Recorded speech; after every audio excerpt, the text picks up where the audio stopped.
بسم اللہ الرحمن الرحیم۔ نواز نشریات میں اپنے تمام سننے والوں کو خوش آمدید۔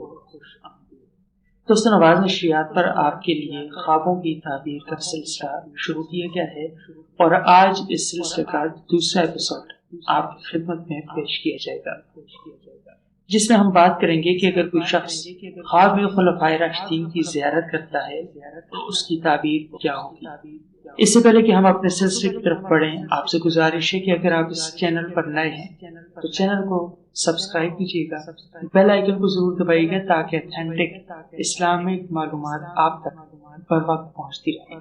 اب چلتے ہیں اپنے سلسلے کی طرف۔ خلفائے راشدین میں سب سے پہلا نمبر حضرت ابو بکر صدیق رضی اللہ تعالیٰ عنہ کا ہے۔ چنانچہ اگر کوئی شخص خلیفہ اول حضرت امیر المؤمنین سیدنا صدیق اکبر رضی اللہ تعالیٰ عنہ کو خواب میں دیکھے تو یہ دلیل خوشی اور کرامت کی ہے۔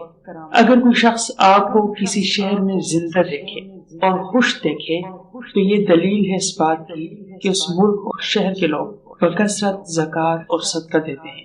اسلام کے دوسرے خلیفہ سیدنا عمر بن خطاب رضی اللہ تعالیٰ عنہ حضرت ابن سیرین رحمہ اللہ فرماتے ہیں کہ اگر کوئی شخص آپ کو خواب میں دیکھے تو یہ اس امر کی دلیل ہے کہ وہ شخص عادل اور منصف ہے، اور اگر آپ کو کسی شہر میں خوش دیکھیں تو یہ اس امر کی دلیل ہے کہ اس شہر میں عدل اور انصاف ظاہر ہوگا۔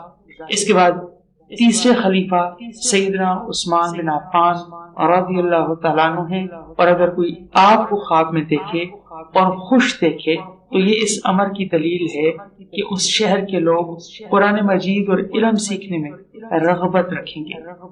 چوتھے خلیفہ سیدنا علی المرتضیٰ شیر خدا رضی اللہ تعالیٰ عنہ ہیں۔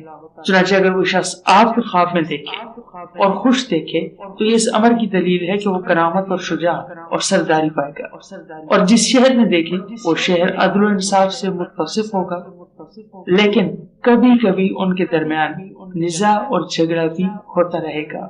اس کے علاوہ اگر دیگر صحابہ کرام کو خواب میں دیکھا جائے تو یہ اس بات کی دلیل ہے کہ دیکھنے والا دین اسلام میں یگانہ ہوگا اور مسلمانوں میں قول کا سچا اور دیانت دار مشہور ہوگا۔